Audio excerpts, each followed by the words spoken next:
lo prometido es deuda y hoy vamos a hablar de lo que Jesús habló, ¿no? El infierno. La prédica se titula ¿Qué dijo Jesús acerca del infierno?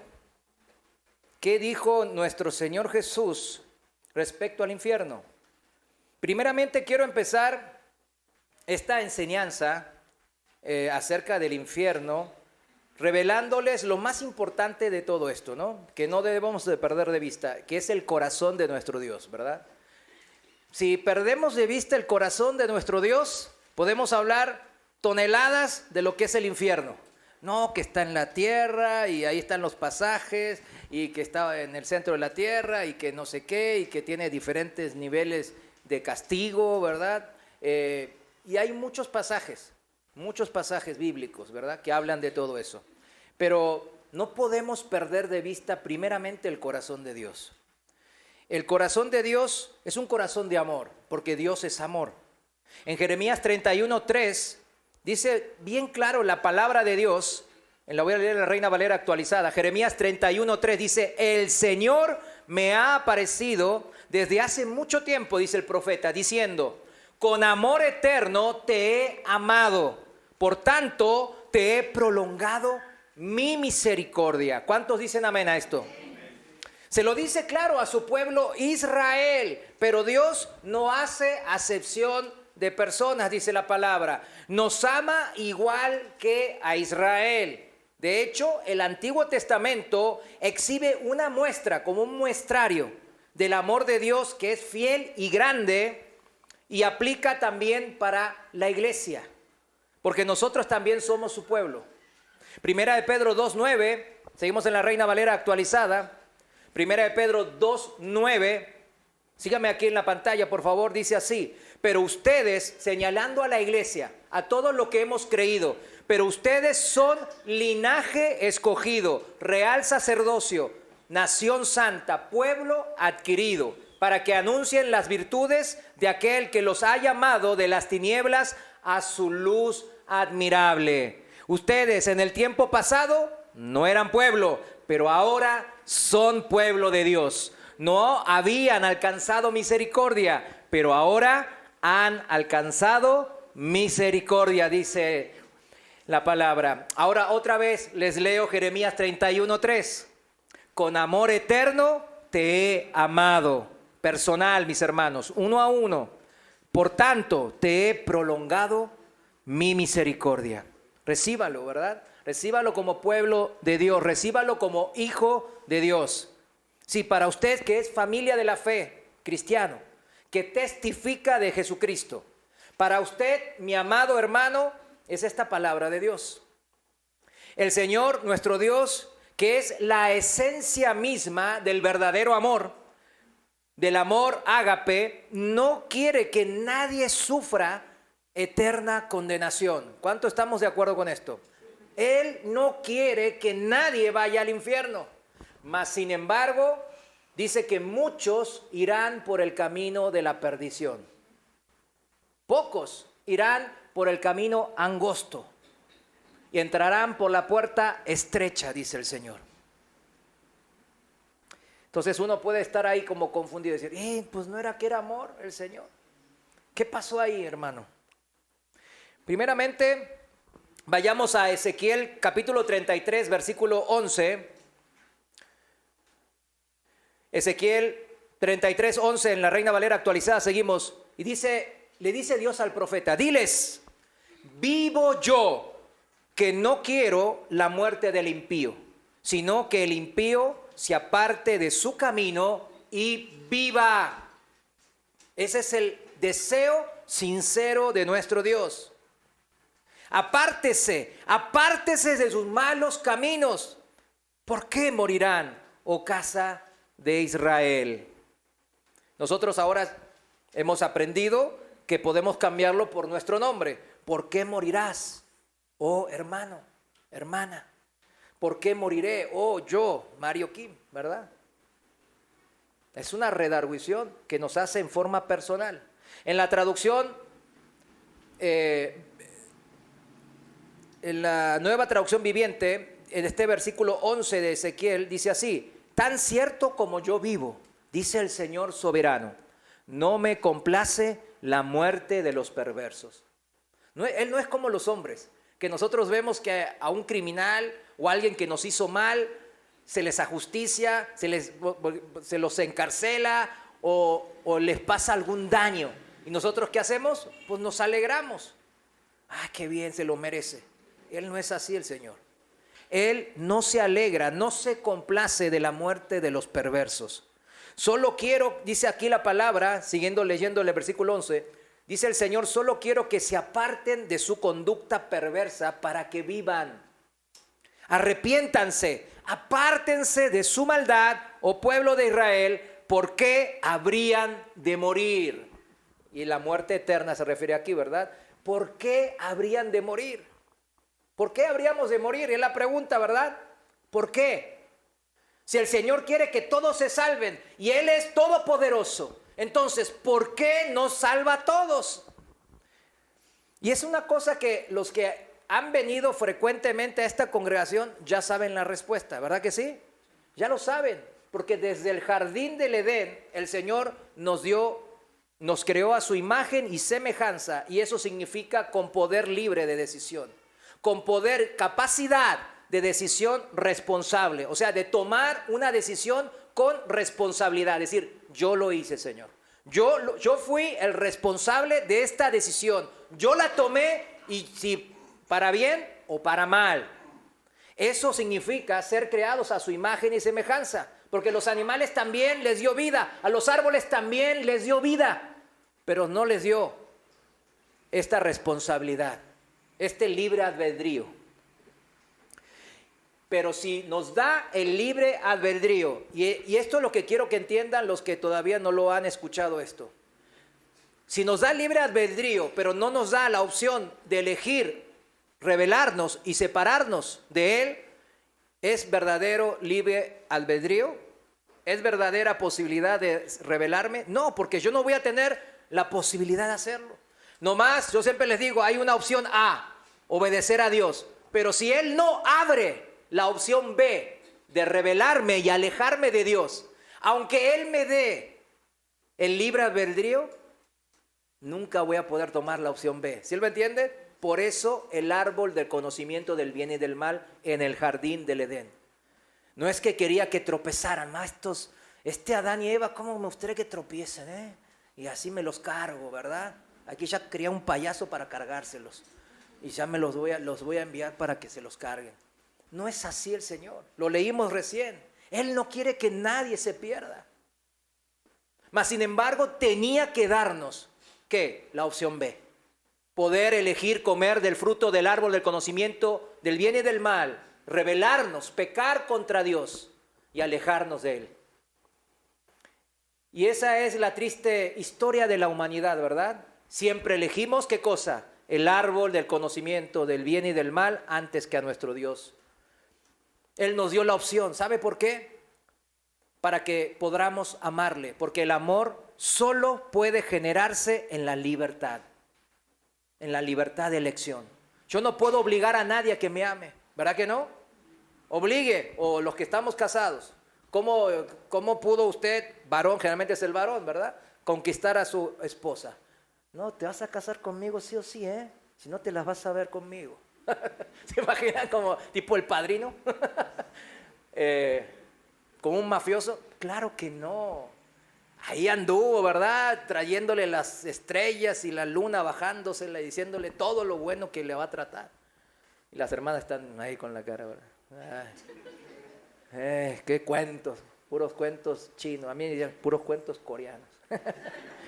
Pero esa es la manera. El Señor tomó el riesgo. Eso se llama, pues yo como soy financiero, es una toma de decisión. La toma de decisiones siempre implica un riesgo.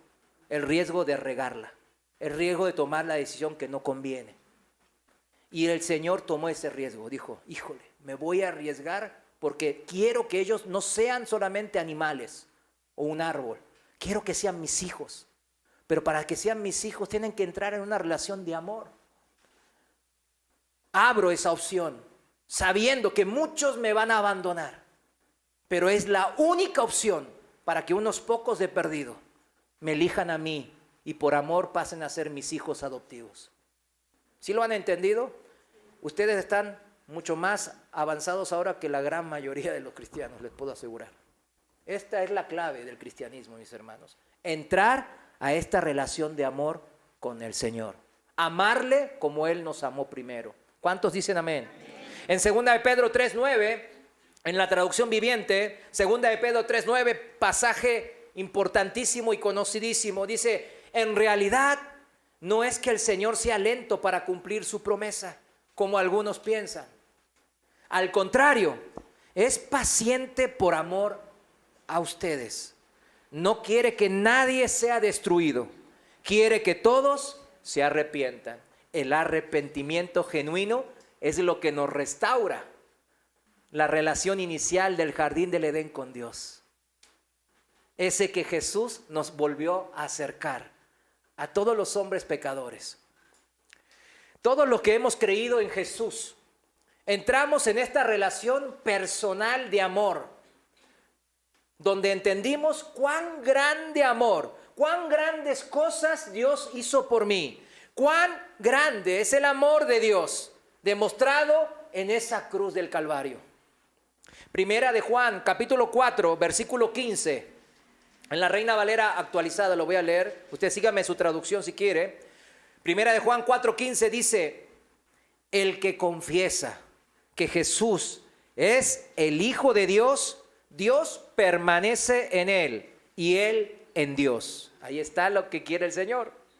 Y nosotros hemos conocido y creído el amor de Dios, que Dios tiene para con nosotros. Ese es el cristiano. El cristiano vive del amor de Dios. Y la fe es confiar en ese amor de Dios. Dios es amor y el que permanece en el amor permanece en Dios y Dios permanece en él. Este es el nuevo pacto, el pacto del amor, el pacto de entrar a la familia de Dios. Y uno no entra a la familia de Dios con un certificado. Yo soy santo, yo no soy pecador, yo soy más bueno que mi vecino, yo doy limosnas a los pobres. No, uno entra por gracia, por medio de la fe. Usted como cristiano entra en esta relación de amor con Dios y no le hace cristiano el hecho de asistir solamente los domingos a la iglesia, aunque eso es bueno. Ni tampoco le convierte en cristiano el estar en un ministerio, en la congregación, aunque eso es bueno. Ni el dar ofrendas, aunque eso es bueno. Somos cristianos, en esencia cristianos, porque hemos conocido el amor de Dios, que envió a su Hijo unigénito a morir por nuestros pecados y salvarnos de esa condenación segura. Porque si había algo que era seguro es que somos pecadores y la paga del pecado es muerte y la muerte es eternal y eso es el infierno. Y ahora nosotros nos congregamos por amor. Servimos a los hermanos por amor. Somos generosos con los que necesitan nuestra ayuda y ofrendamos, ¿por qué? Por ese mismo amor.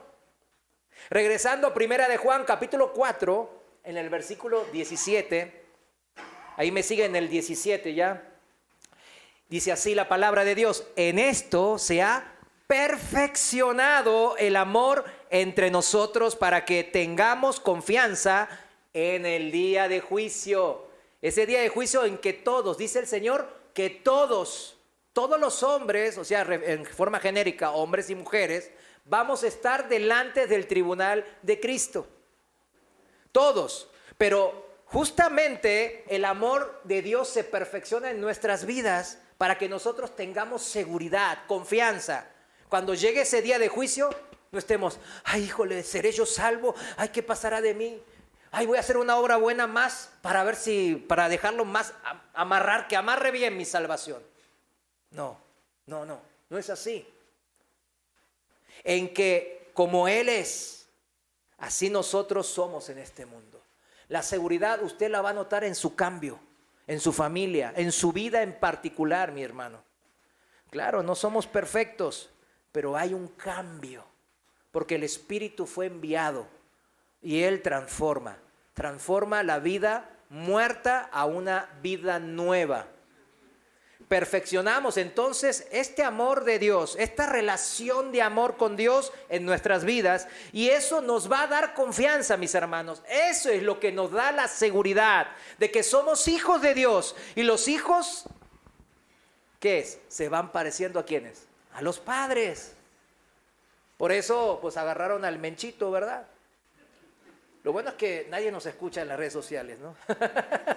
O si no, ya me levantan. Pero ¿por qué lo agarraron? Porque se parece al Menchote, ¿verdad? A su papá. Es lo mismo. Es lo mismo. ¿Usted quiere que su hijo deje algún vicio, que se acerque más a Dios? Dé el ejemplo de Cristo. Y aún así los hijos se rebelan, ¿sí o no? Porque Dios en el jardín del Edén les dio ejemplo o no a Adán y a Eva. Claro que les dio un ejemplo perfecto. Mas sin embargo, Adán y Eva, ¿qué hicieron? Eligieron rebelarse. Pero ¿es mejor dando el ejemplo, sí o no? Claro que sí. Aquí en este pasaje en Primera de Juan 4 nos los está diciendo de esa manera. La seguridad de la salvación viene cuando nuestras vidas se van perfeccionando en el amor de Dios y nos vamos pareciendo más al Padre, así como los hijos. En la traducción viviente, este versículo 17, fíjense cómo dice, y al vivir en Dios, nuestro amor crece hasta hacerse perfecto.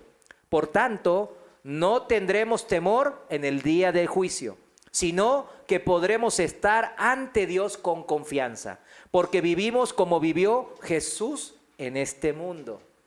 Amén. ¿Vieron cómo se entiende la palabra de Dios? Este versículo, anótelo porque es cómo vivir como cristiano. Aquí está, les está diciendo cómo no tener miedo a la muerte, cómo estar firmes sabiendo que usted es hijo de Dios. El cristiano no tiene temor en el día de juicio. ¿Amén? Eso es algo que nos está diciendo la palabra.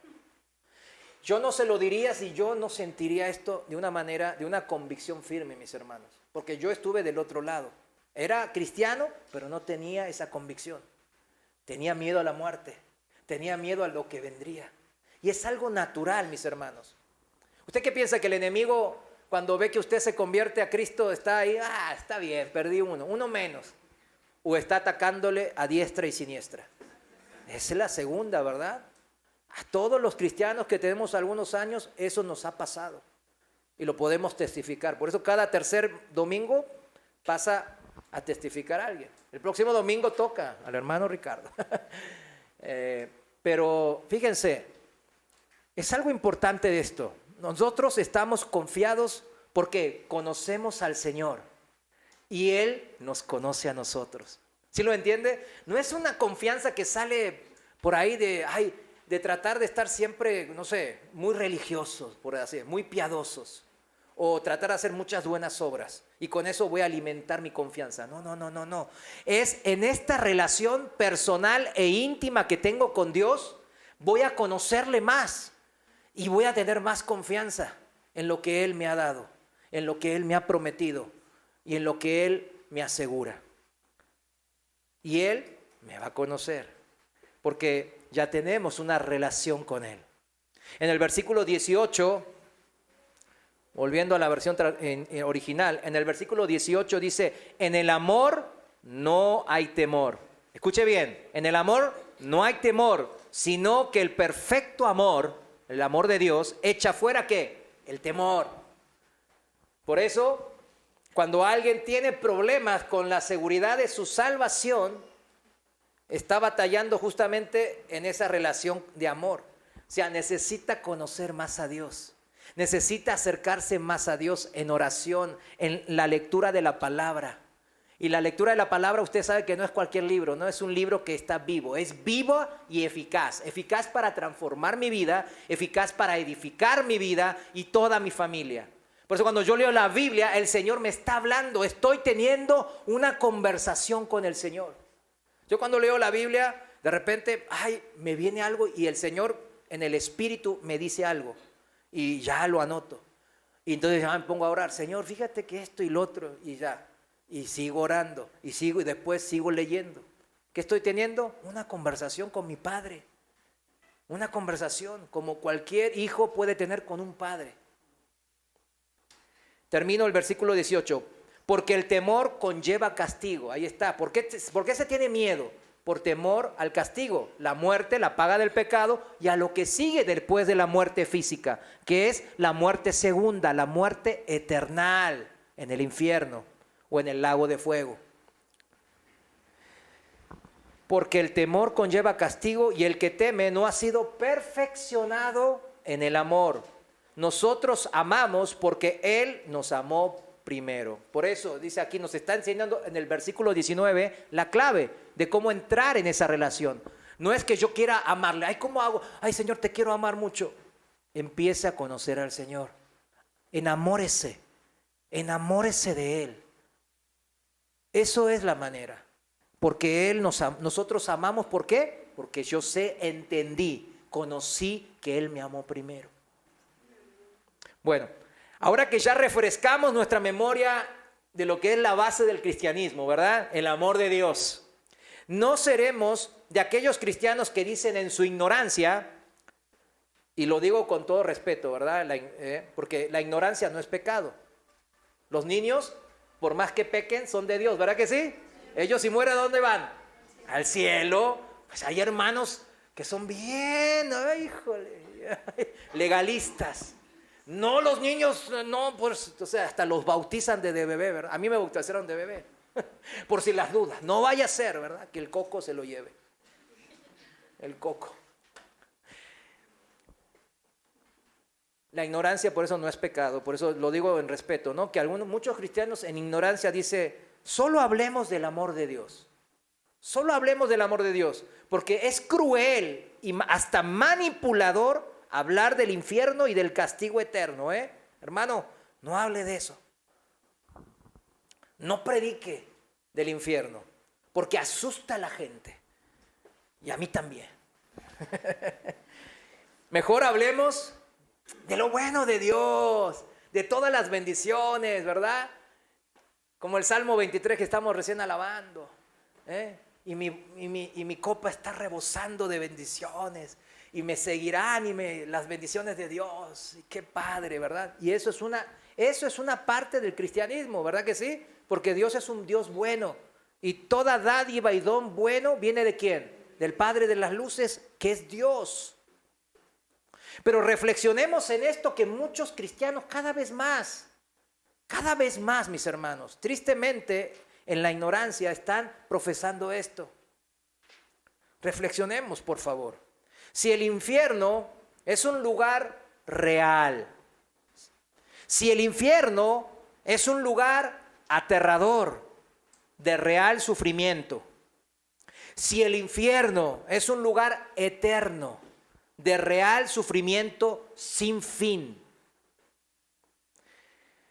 y si la Biblia es la palabra de Dios, si la Biblia es verdad, si en la Biblia están escritas todas las verdades que salen de la mente de Dios, pues sí, entonces, ¿usted qué piensa? El infierno es un lugar real y es de un sufrimiento sin fin, mis hermanos.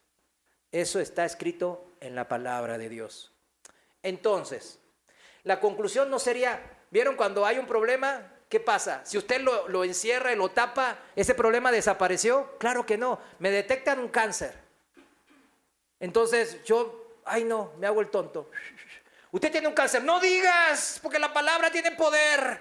Y me estás tú diciendo, yo declaro que no tengo nada. Y después se muere el hermano. Pero me ha tocado ver este tipo de situaciones. Digo, ¿pero por qué? ¿Por qué queremos dar el brazo a torcer a Dios y no es mejor sujetarse a la palabra? Al sabio consejo de Dios. Si el infierno, como dice la palabra, que es verdad, la palabra de Dios, es un lugar real de sufrimiento eternal, entonces, ¿no sería una falta de respeto, una falta de amor, una falta de misericordia no advertir a la gente de esto? ¿No sería mejor advertirles, demostrando así amor y bondad hacia los que escuchan? ¿No le estaría usted advirtiendo a un ser querido, a un hijo o a un padre, si lo viera corriendo desenfrenado hacia un barranco con una caída de 500 metros? ¿Usted no le diría nada? No, córrale, córrale, mijo. Vamos, va a romper la marca de los 100 metros. Claro que no. Este es exactamente el sentir que hubo en Cristo, mis hermanos. Él, que es la imagen visible del Dios invisible, nos mostró su amor en la cruz primeramente. Nos mostró que Él es Dios resucitando de los muertos. Pero también en la paciencia y en la misericordia que tenía Él al enseñarnos la doctrina del Padre, todo lo que piensa el Padre, entre ellas, ¿qué cosa? La doctrina del infierno. Jesús es el personaje bíblico que más citas se le encuentran con referencia al infierno. ¿Por qué será, mis hermanos? Casi la mitad de las parábolas. ¿Cómo hablaba Jesús a la gente? ¿A través de qué? De parábolas, ¿verdad? Pero casi la mitad de sus parábolas, con las que él normalmente enseñaba, tenían referencias al infierno. Fíjese. Algunos teólogos dicen que se pueden encontrar hasta 70 referencias que hace Jesús del infierno. Es un montón. En relación con el infierno, un famoso profesor, escritor, filósofo, teólogo, ahí de la Universidad de Oxford, él fue mentor de un profesor hermano en Cristo, que es uno de los apologetas más grandes del siglo XX, que es John Lennox. Él es el mentor, se llama C.S. Lewis, no sé si lo conozcan. Él fue el que escribió las Crónicas de Narnia, amigo de J.R.R. Tolkien, ¿verdad? El que hizo El Señor de los Anillos, amigo de él. Una persona con una mente brillante. Obviamente él no era cristiano, se convirtió tarde. Pero fíjense, una vez que se convirtió, él dio un giro total, ¿verdad? Que siempre él se debatía con Tolkien después, con su amigo, porque Tolkien no se convirtió. Entonces andaban ahí siempre discutiendo. Y C.S. Lewis dice así, fíjense lo que dice. No hay en su libro, en un libro que se llama El problema del dolor, es muy buen libro este, El problema del dolor se llama su libro. En 1940 lo escribió. Dice así, no hay doctrina que yo quisiera eliminar del cristianismo con más gusto que esta, si estuviera en mi poder. O sea, ¿de qué doctrina? La doctrina del infierno está hablando.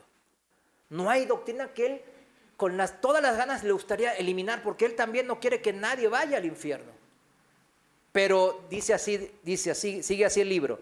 Pero tiene el pleno apoyo de las Escrituras y especialmente de las propias palabras de nuestro Señor. Siempre ha sido sostenida por la cristiandad y tiene el apoyo de la razón. Si se juega un juego, debe ser posible perderlo, dice.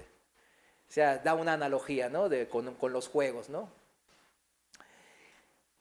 No podemos ignorar, mis hermanos, como recién nuestro hermano C.S. Lewis nos cita, que Jesús habló con frecuencia sobre el infierno y que él lo determinaba como un lugar literal. O sea, ¿qué significa? Real y muy caluroso, muy ardiente.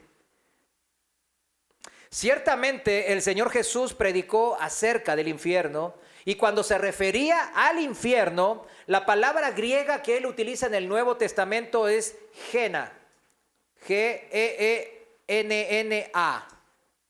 Y tiene un origen esta palabra en el hebreo, que significa valle del hijo de Hinón. Valle del hijo de Hinón. Era una referencia simbólica a un lugar también literal, el valle de Hinón, que estaba ubicado a las afueras de Jerusalén, del lado sur de la ciudad. En tiempos antiguos de los reyes de Judá, este valle era el lugar donde muchos israelitas tristemente asesinaban a sus propios hijos en el altar de los sacrificios de Moloc. Cuando Josías, recuerdan un rey antes de la deportación a Babilonia, creo que era bisnieto de Ezequías, el rey Ezequías, Josías, cuando él descubrió la ley, ¿verdad? Ahí cuando estaban remodelando el templo, leyeron la ley y vieron que él se acongojó mucho porque vio que el pueblo estaba haciendo todo lo contrario a lo que la ley pedía. Y entonces Josías empezó a destruir todo lo malo que estaban haciendo. Hasta tenían dentro del templo un altar de acera, o sea, un desastre. Y empezó Josías a romper, a destruir toda la idolatría del pueblo de Judá. Y destruyendo esa idolatría, dice en Segunda de Reyes, capítulo 23, Segunda de Reyes, capítulo 23, versículo 10, en la Reina Valera actualizada, lo voy a leer. Dice así, dice que Josías, dice que también profanó, o sea, significa destruyó el Tofet, que era un altar de rituales, ¿verdad? Paganos. También entonces él destruyó el Tofet, que estaba en el valle del hijo de Hinón. Ahí mero, donde está diciendo Jesús cuando hace la referencia al infierno. Para que ninguno pasara por fuego a su hijo y a su hija en honor a Moloc. ¿Se da cuenta? Esto era el lugar de referencia que Jesús estaba diciendo con Jena, cuando él mencionaba el infierno. Lo que antes usaban para sacrificar y mastrar bebés, sus propios bebés, por prosperidad económica, por lluvias, por buenas cosechas. En los días de Jesús, pasados cientos de años, este Gená que cita el Señor Jesús cuando habla del infierno, era básicamente un gran vertedero de basura, que también estaba ardiendo. ¿Por qué? Jesús comparó, recordemos, comparó al valle de Hinnom, ¿con qué cosa dijimos? Con el infierno. Por eso cuando decía infierno citaba el valle de Hinnom en el griego, ¿verdad? Que era también en el hebreo, dijimos. Que era, dijimos, un enorme vertedero público de basura, donde ¿a quién tiraban? Los cadáveres de los criminales, de los pobres que no tenían quien sepultarlo. Ahí los tiraban. Toda la basura que salía de la ciudad de Jerusalén, ahí la tiraban también. ¿Cuántos fueron a un lugar donde tiran toda la basura? Yo fui uno. Y realmente uno se acerca. Fui a dos. Uno que está camino a Chapala. Antes de llegar a Chapala uno se mete a la izquierda. Y antes de llegar a un lago, que íbamos a pescar en ese lago, antes de llegar pues está todo el tiradero. Todo el tiradero. Y hay un olor tremendo, tremendo. Aquí también cuando vimos a Zacatecas, camino aquí también hay uno, pero bien grande también. Pero fíjense, este infierno terrenal que cita Jesús para compararlo con el infierno eternal, tiradero de cadáveres, tiradero de basura, un acumuladero. Y había gente ahí que trabajaba para incinerar eso, ¿verdad? Para quemar toda esa basura y cadáveres. Entonces el valle de Hinnom, el fuego nunca se apagaba. Todo el tiempo traían basura y cadáveres. Los cadáveres y la basura ardían continuamente. Imagínense eso que estamos hablando, ¿verdad? Por eso dice el Señor en Marcos 9:48, en Marcos 9:48 dice que el infierno es donde su gusano no muere y el fuego nunca se apaga. El gusano no muere porque ahí están los cadáveres todo el tiempo. Y toda la basura, la podredumbre, ¿verdad? Donde los gusanos se alimentan. Pues están los gusanos ahí, ¿cómo están? Pues bien serviditos, ¿verdad? Bien gorditos. Y dice también que el fuego nunca se apaga porque continuamente están quemando los cadáveres y la basura. Allí mismo, en el valle de Hinnom, los desechos de la ciudad se mezclaban con los cadáveres de los criminales condenados y luego eran quemados hasta quedar en cenizas, completamente abandonados. Este es el infierno que describía el Señor Jesús. Imagínese.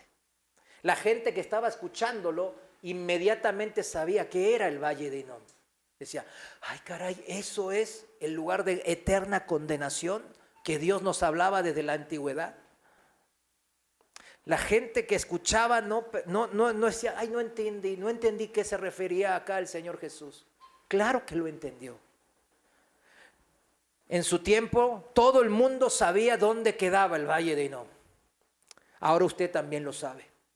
Definitivamente no es un lugar el cual usted y un servidor querríamos pasar ni siquiera un minuto, mucho menos la eternidad.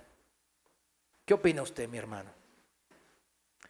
Tan horripilante lugar es el infierno, mis hermanos.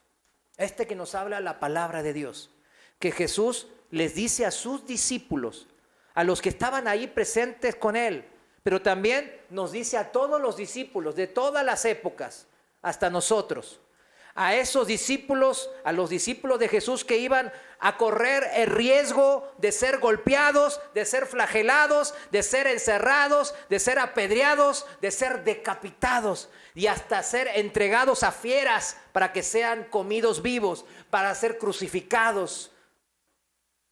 A todos esos discípulos el Señor les dice en Mateo 10, 28, en la Reina Valera actualizada, Mateo 10, 28, dice, no teman a los que matan el cuerpo, pero no pueden matar el alma. Más bien, teman a aquel que puede destruir tanto el alma como el cuerpo. ¿En dónde? En el infierno. O sea, nos está diciendo a todos, cuidado, cuidado, presta atención, mijo. ¿Temes a la muerte? No, eso es nomás una mudanza. Pasas de esta vida a la otra, nada más, no es nada. Eso no temas. Teme al que puede enjuiciar o darte vida eterna o dejarte en el infierno. Teman a Dios. ¿Cuántos dicen amén? Proverbios 1:7, no lo busque, dice, el principio de la sabiduría es el temor ¿de qué? De Jehová, de Dios. Ahí usted empieza a ser sabio, empieza usted a tomar decisiones que a Dios le agradan, empieza decisiones que le van a beneficiar. Seamos sabios en toda nuestra manera de vivir, dice la Biblia. Efesios 5:15 dice, así que tengan cuidado de cómo viven. No vivan como necios, sino como sabios. Vivan como sabios, tengan temor de Dios, teman del que puede destruir tanto el alma como el cuerpo en el infierno. No nos dejemos engañar, mis hermanos, no nos dejemos engañar por las artimañas del diablo. Repito, no es manipulación de la gente, manipularlos con el miedo, ¿verdad? El advertir del infierno, no. La acusación de manipulación solo tiene sentido si la amenaza del infierno no es real. ¿Se da cuenta? Si es una mentira, pues sí, eso es una manipulación, una vil manipulación, ¿verdad? Tengan cuidado con el infierno. Pues no existe, digamos, ¿no? Tengan cuidado con el infierno. Mejor ofrendemos todo, entreguemos todo a Dios y ofrenden y ya me voy por mi nueva trocota, ¿verdad? Pero es verdad. Ya lo vimos. Nadie hablaría de manipular a las personas si advertimos para que salgan de un edificio que en verdad está incendiándose, ¿verdad? El edificio se está incendiando. La gente que usted ama está ahí adentro. ¿Usted qué va a hacer? ¿Nomás se va a quedar mirando? Claro que no. Va a advertirles, les va a gritar, les va a suplicar que salgan, hasta se va a meter seguramente para ayudarles. Si usted les advierte, les ruega que salgan de ese edificio en llamas, eso no es manipulación, menos engañar, mucho menos odiar a esas personas que están en peligro de ser quemadas. Todo lo contrario, es un acto de misericordia y amor al hacerlo, mis hermanos. El infierno, mis hermanos, es real, amados hermanos, es real. Es una triste realidad, así como humanos podemos decir, es una triste realidad. El Señor mismo sintió tristeza por la gente que se iba a perder. Él no estaba feliz por eso, Él estaba triste. El Señor, cuando veía a todas esas personas que Él había muerto por ellas en la cruz, pero ellos iban por el camino ancho de la perdición, y Él se pone triste ahí hace 2000 años. Y Él, cuando le estaba recriminando a los líderes religiosos, ¿verdad?, de su época, de toda la hipocresía y la maldad que ellos profesaban en sus vidas, Él hace hincapié en que estos líderes falsos, maestros, convertían al pueblo a sus mismos caminos, desviados, perversos, haciéndoles hijos del infierno 2 veces peores que ellos mismos, dice la palabra. Y Jesús llora por eso. Jesús está triste por esta situación cuando Él ve a su pueblo judío, al pueblo de Israel, y se entristece porque sabe a dónde van a ir, al infierno. Mateo 23, 13, vayamos ahí rápidamente. En la Reina Valera actualizada sigo. Mateo 23, 13. Primero le recrimina a los líderes religiosos de su época. Dice: ay de ustedes, escribas y fariseos hipócritas, ¿por qué cierran el reino de los cielos delante de los hombres? Ustedes no entran ni dejan entrar a los que están entrando. Versículo 15. Ay de ustedes, escribas y fariseos hipócritas, porque recorren mar y tierra para hacer un solo prosélito. O sea, para agarrarse un seguidor de ellos. Hacen todo lo que pueden hacer. Y cuando lo logran, le hacen un hijo del infierno 2 veces más que ustedes. Estos líderes religiosos querían que la gente los siguieran ¿a quién? A ellos, no a Dios. Querían prosélitos de ellos. Por eso siempre se jactaban. Yo tengo tantos seguidores. Yo tengo tantos. Pues es lo mismo ahora los pastores. No, yo tengo una iglesia de 1000 personas. Yo tengo de 10,000 personas. ¿La iglesia de quién es? De Dios, de Cristo. Él la compró con su preciosa sangre.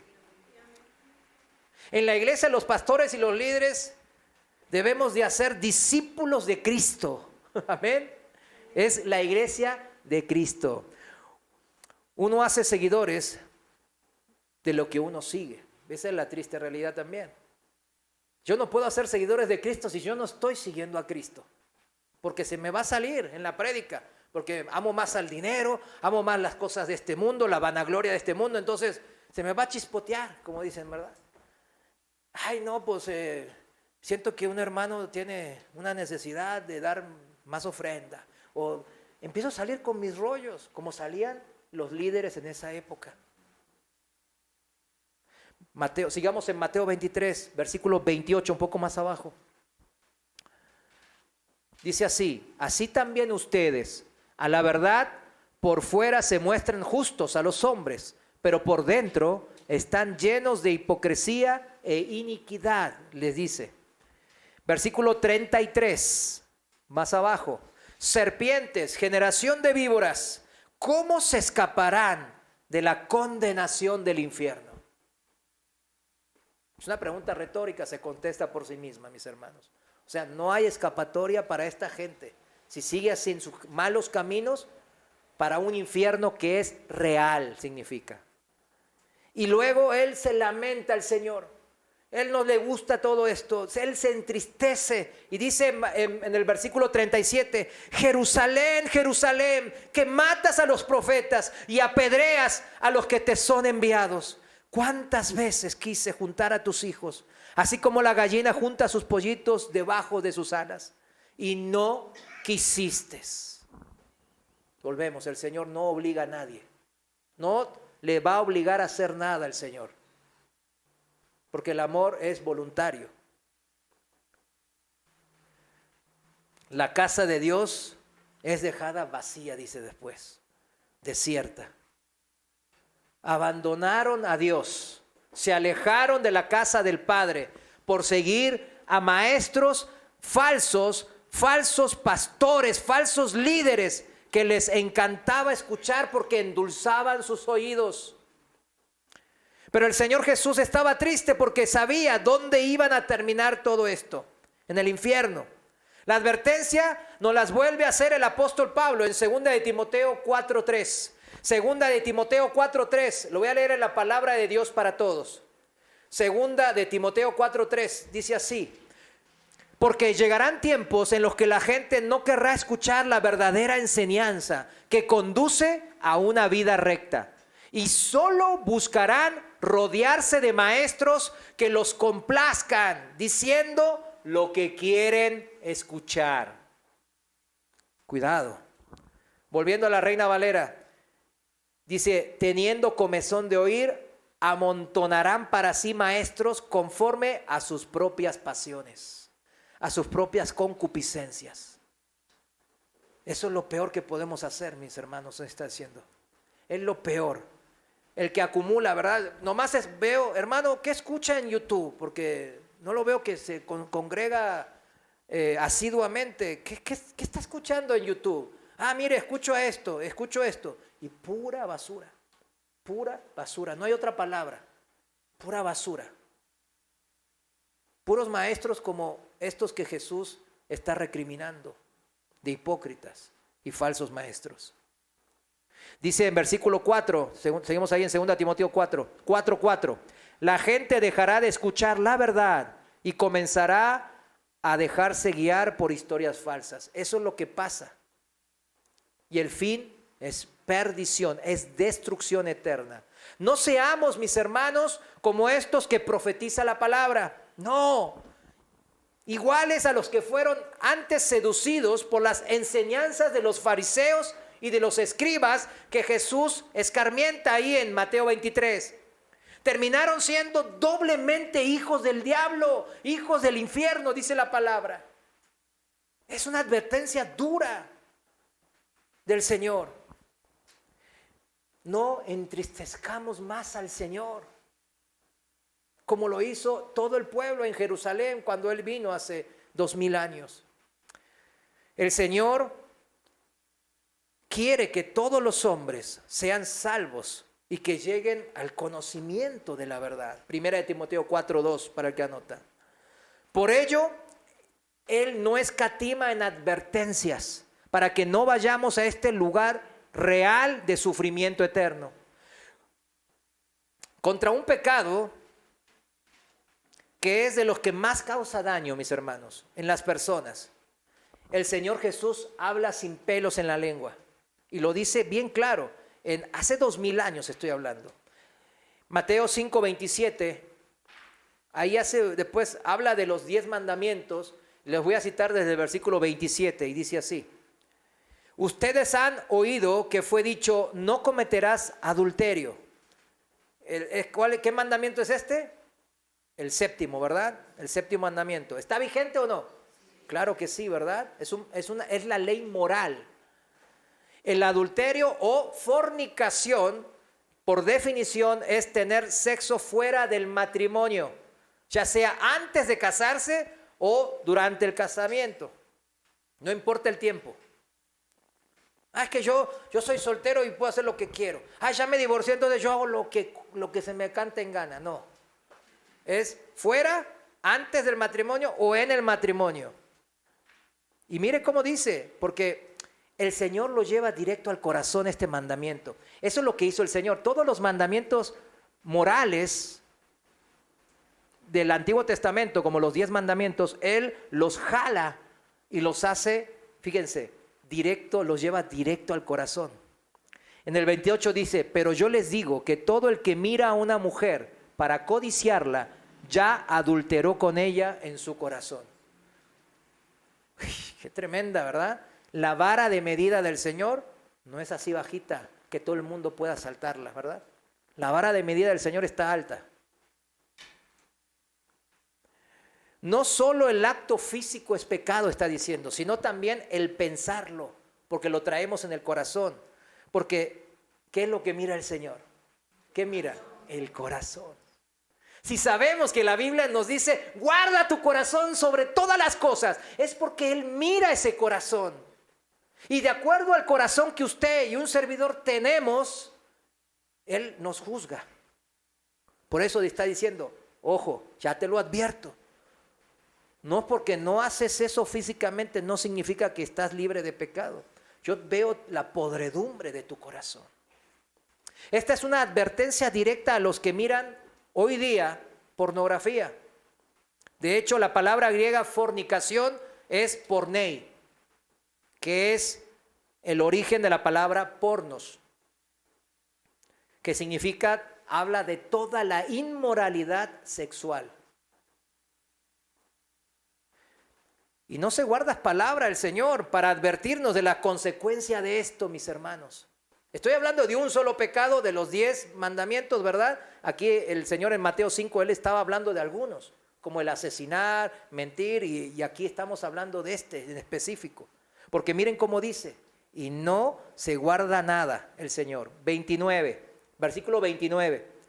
Por tanto, si tu ojo derecho te es ocasión de caer, sácalo y échalo de ti, porque es mejor para ti que se pierda uno de tus miembros y no que todo tu cuerpo sea echado al infierno. Qué tremendo, ¿verdad? El Señor estaba hablando en metáforas, estaba hablando, bueno, pero hay algo bien claro aquí, mis hermanos, es que es la vara de medida del Señor. Y en el versículo 30 sigue con la misma idea. Y si tu mano derecha te es ocasión de caer, córtala y échala de ti, porque es mejor para ti que se pierda uno de tus miembros y que no todo tu cuerpo sea echado al infierno. Palabras de nuestro Señor Jesús. Yo creo que se entiende lo que nos quiere evitar el Señor, ¿verdad? Si seguimos con la poinea, o sea, fornicación, porneia es fornicación, o sea, y yo lo extrapolé, ¿verdad?, a lo que hoy está acosando a las personas y desde la niñez a veces, que es la pornografía. ¿Usted cree que Dios tiene el poder de sacarlo de la pornografía? Amén, ¿verdad? Conmigo Él lo ha hecho. O sea, hay que vivir, yo siempre se lo digo, hay que vivir el poder de Dios. Somos cristianos porque el Espíritu de Dios mora en nosotros. Y podemos con cualquier cosa en el nombre del Señor. El temor de Jehová es el principio de la sabiduría, recuérdelo. No ande, ay, el Señor, pues, una raya más al tigre, ¿qué le hace? No ande así. Si así dice el Señor, pues aleluya, ¿verdad? Y sigamos, bebamos y comamos, ¿verdad? Al fin y al cabo moriremos, pero así no dice el Señor. El Señor es bien específico y dice, no lo hagan. Es mejor tirar ese pedazo del lugar que está llevándote a la perdición, que todo tu cuerpo, todo tu ser sea lanzado al infierno. Veamos algunas características, finalmente veamos algunas características principales de este infierno tan aterrador. Tengo 6, pero nomás vamos a enseñar las 3 principales, porque si no se va a hacer muy largo. Las 3 principales. Características principales del infierno. Como estuvimos viendo hasta ahora, el punto 1, Jesús habla de la realidad del infierno. El infierno es un lugar físico real. Como vimos cuando pregunta a los falsos maestros de su época, dice él en Mateo 23, 33, ¿cómo se escaparán de la condenación del infierno?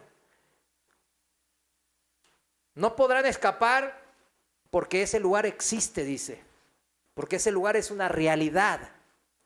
Si eso fuese una analogía, una metáfora o algo que en verdad no existe, pero el Señor lo hace para asustarnos, ¿para qué va a hacer esta pregunta?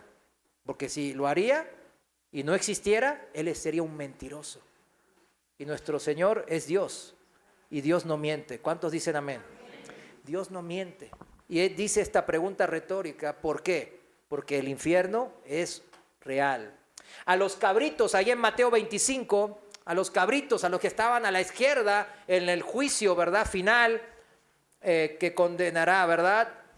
A algunos, que son los cabritos, a él les dice bien claro: apártense de mí, malditos, al fuego eterno. Mateo 25:41 para que anota. Ni modo que les emita una sentencia, ¿verdad? Una sentencia para condenarlos a un lugar imaginario, ¿verdad? A un lugar inexistente. Porque existe en verdad, él como juez de jueces emite la sentencia y los envía al castigo, a la cárcel, a la prisión, a la condena. Y ese lugar es el infierno y es un lugar real. Si no, ¿quién le va a creer a ese juez? Te castigo, después va para allá y no, siempre no había infierno, no había cárcel, no había prisión. No, pues no hay nada. Claro que no. Lo mismo en Marcos capítulo 9, versículo 43, cuando él dice: mejor te es entrar manco a la vida que teniendo dos manos, que con dos manos ir al infierno, al fuego inextinguible. O sea, nos está diciendo la realidad. Si sigues así, vas a ir a una realidad eterna, que es el castigo que te mereces por seguir rebelde. Mis amados hermanos, el infierno es una realidad, si es que el Señor dice la verdad.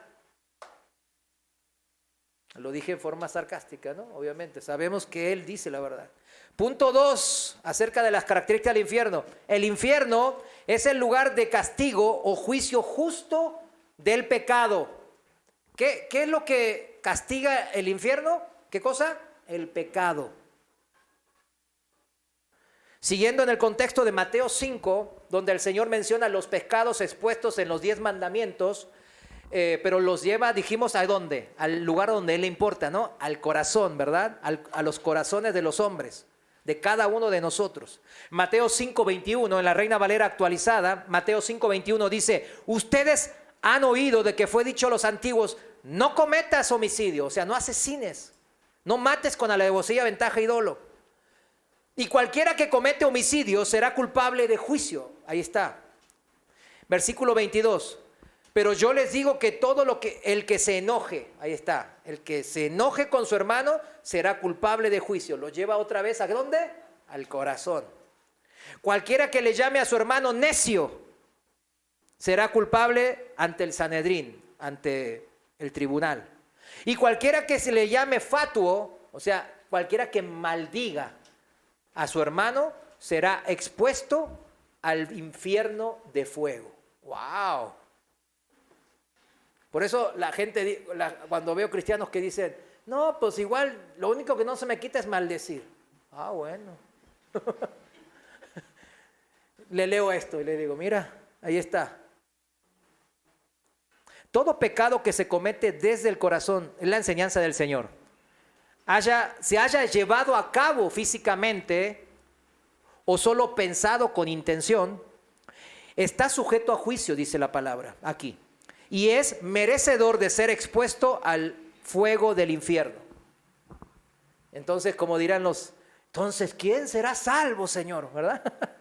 Nadie. Todos vamos al infierno entonces. Pero miren, las buenas nuevas es esta: para el cristiano que ya ha entregado su vida, su corazón, ¿a quién? Al Señor Jesús, confiando en que Él va a hacer un mejor trabajo que yo, ¿verdad? Pues también estamos expuestos al pecado, ¿sí o no? También somos imperfectos. Pero el Espíritu Santo, quien nos fue enviado, el que ahora mora en nosotros, en nuestro ser interior, nos va a redarguir, nos va a advertir, nos va a aconsejar. ¿Para qué? Para arrepentimiento de pecados, mis hermanos. Arrepentimiento genuino de pecados. El arrepentimiento verdadero es no solo confesar mis pecados delante de Dios, ¿qué es? También luchar contra el pecado.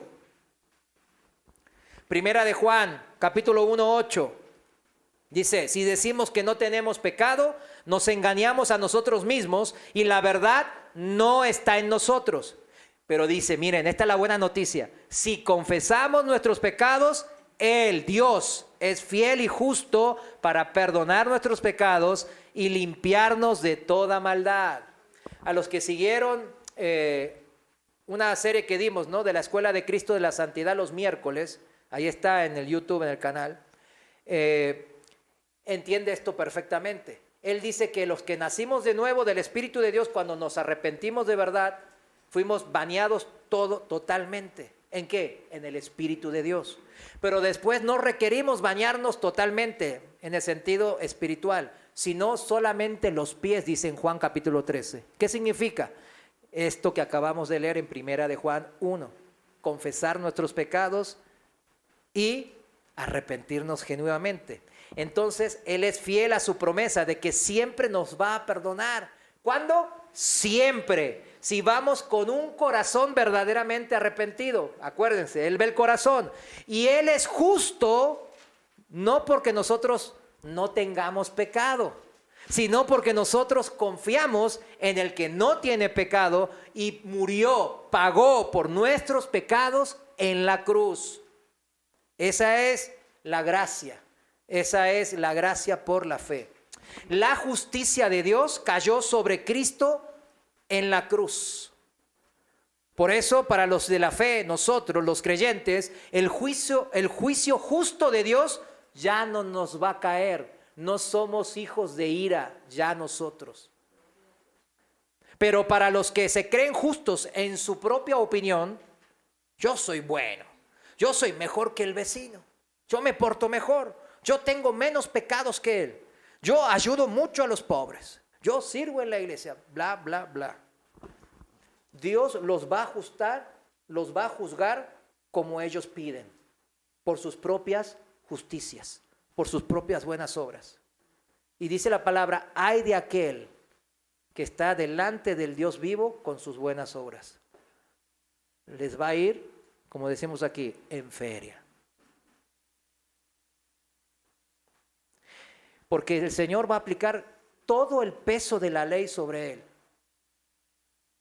Como leímos en el pasaje de Mateo 5. Mateo 5 de eso se refiere, justamente. Para el que no entendía, ay, ¿quién va a ser entonces salvo?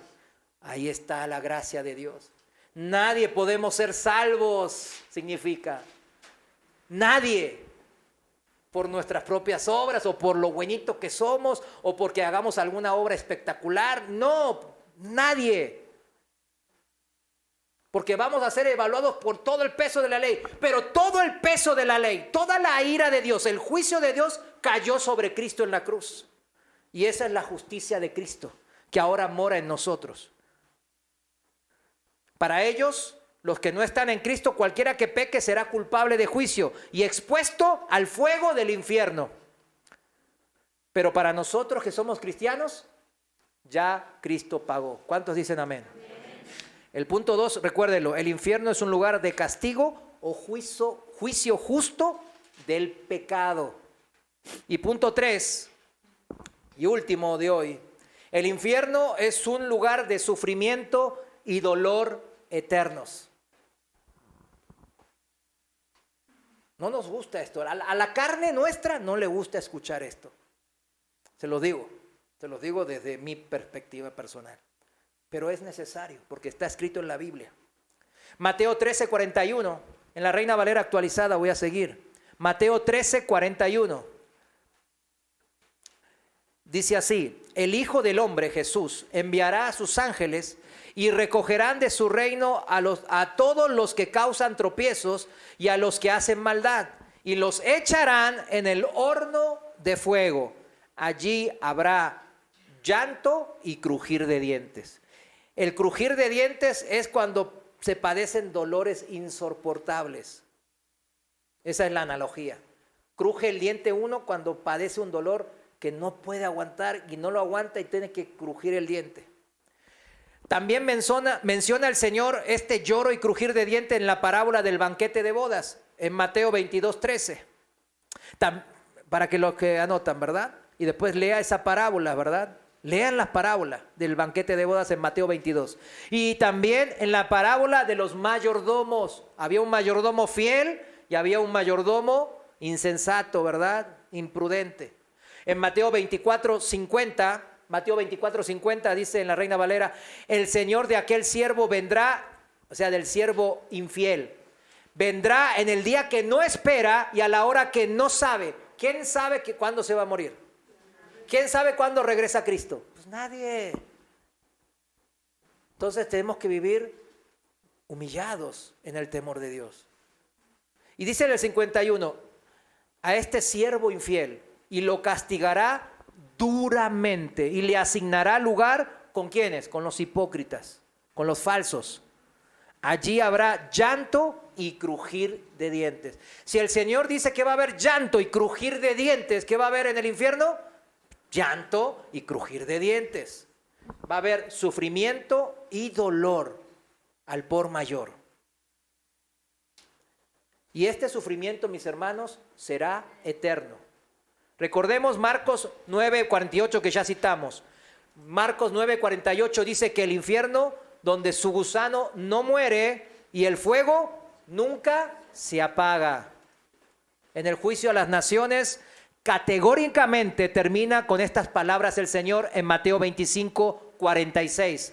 Mateo 25:46 dice, entonces irán estos cabritos, ¿verdad? Esta gente que estuvo infiel al Señor, entonces estos irán al tormento, ¿qué? Eterno.